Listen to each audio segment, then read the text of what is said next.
give you an opportunity to further elaborate upon the relationship between these the churches at that time. I Okay. think whether we call them the African American church or the black church Okay. or the colored church and et cetera. But Right. all of these churches that were concerned about the moral and religious development of the Sure. African American race Sure. and their efforts to recognize that education Right. was a crucial role in how they attempted to meet that demand. All right. Well, Dr. Haney, when we look at slave religion, it was against the order of the day for a slave to know how to read or write. So therefore, it placed the preacher in a vulnerable position. Um, when I think in terms of that slave religion, when I think of the ignorance that ran rampant on slave plantations among the slave population simply because they could not read, it brings to mind their means of communication through those songs, Over My Head, Go Down Moses. But when we think in terms of education, the black church saw a great need for lifting the veil of ignorance. After emancipation or after slavery, going into the post-Civil War period, churches began to establish colleges for the sole purpose of educating the given population, the masses of black male and female. But the churches very specifically addressed the whole person. Good. The churches were concerned not only about academics, the church was concerned in moral development. The church was concerned addressing and fulfilling the needs of the whole person.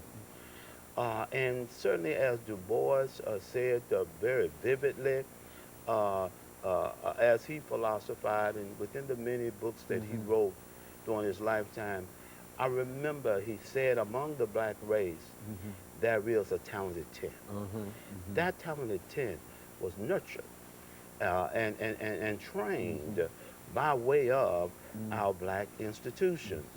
Then, of course, as we move further into the 20th century, the early 20th century, from that point forward, then certainly land grant colleges, agricultural institutions, mechanic institutions, such as Texas Southern, Tennessee State University, Alabama State. All the southern states began to, to allocate monies, to give land in the various southern states for the sole purpose of giving training to African American students, not so much for formal education, but for agricultural and mechanic education.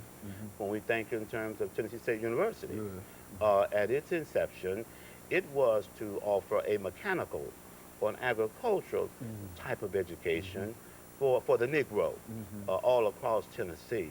And then eventually, Tennessee State A&I attracted the Negro from all across America. And then in due season, we become Tennessee State University, and look at us today. So yes, the state has, excuse me, the church has played a vital role in the education of the African American people all across America.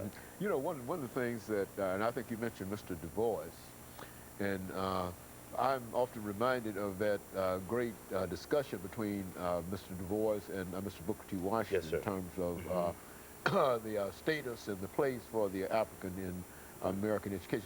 Why don't you speak to that? Well, see, Dr. Hanna, we have to understand that after emancipation, and certainly when slavery would become abolished in America, Booker T. Washington, uh, he he advocated vocational training. He established what becomes known as the Tuskegee machine. And his philosophy was that the freedmen or the emancipated slaves throughout the South should not aspire for first-class citizenship, should not aspire for a formal education, but come to Tuskegee, learn the vocational areas, and then pull yourself up by your bootstraps. Then in time, you will be accepted by the society at large, and in due time, at some point, we can then look at formal education. Du Bois, just the opposite. Good. Du Bois believed that if the race were going to survive and move forward, that within the rank and file of the African American race, Good. there were what he called the talented 10. These would be the individuals that would emerge as the leaders of the Negro race. They would lead the race forward. They would become the doctors and the lawyers and the engineers and the politicians. They would be the ones that would become the mayors and the senators and the congressmen and the representatives.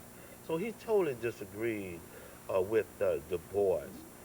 As African Americans or as the Negro or as the freedman, uh, aggressively turn to these church-related colleges and the formal landmark institutions for education, then you have to deal with being terrorized.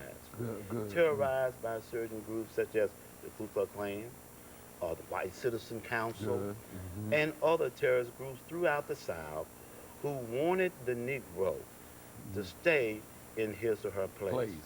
So then our people during this particular period, the post-antebellum period, was terrorized.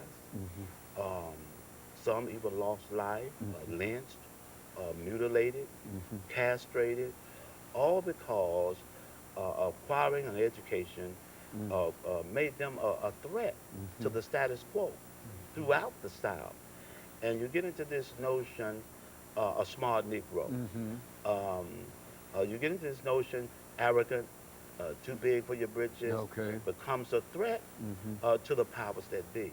So something has to be done with that particular Negro. And of course, Brother Baxter, let's think in terms of the end of this segment to prepare when we come back to deal with some of these organizations and how these organizations were able to affect, in a real sense, to keep the African, as far as his education was concerned, sort of confined, and how by 1954, the so-called Brown versus Board of Education decision helped to, in a real sense, open up opportunities that perhaps had not been available before. And of course, we'll be back with our audience following this very, very short commercial break.